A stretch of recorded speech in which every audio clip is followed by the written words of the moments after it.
At Ruben Galante's barbershop in Buenos Aires, these stacks of notebooks tell the story of Argentina's crippling inflation. The 67-year-old has written down the date and price of every haircut for decades, from 15 pesos in 1991 to 3,000 pesos in 2023. That's an inflation rate of 19,900%. Since center-left President Alberto Fernandez took office in December 2019, prices have risen 847%, the fastest of any administration, according to Galante's notebooks.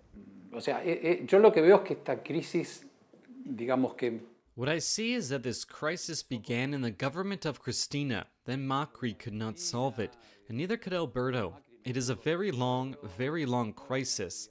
In other words, it has not been eased. It has been getting worse and worse.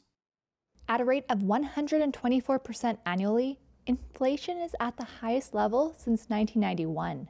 Some economists estimate it could end the year near 200%.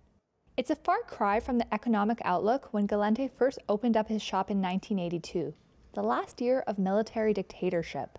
When he was 26 years old, he started out by renting, before buying the shop 3 years later with the help of the bank. In 1991, the government of Carlos Menem pegged the peso at 1-to-1 with the dollar. That put an end to the dizzying hyperinflation as the country returned to democracy. For over a decade, the cost of a haircut would stay at 15 pesos. My purchasing power was much higher in those years with 15 pesos, apart from the fact that there were other factors.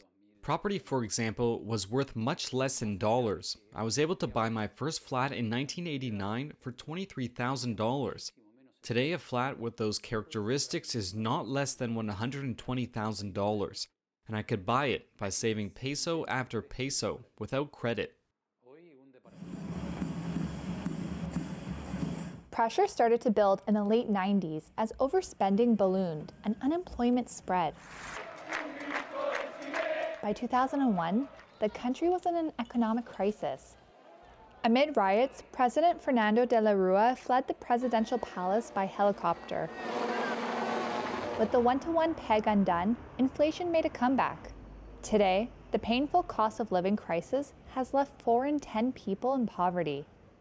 Galante worries about his adult children. His daughter moved overseas, part of the brain drain of young Argentines looking for better opportunities.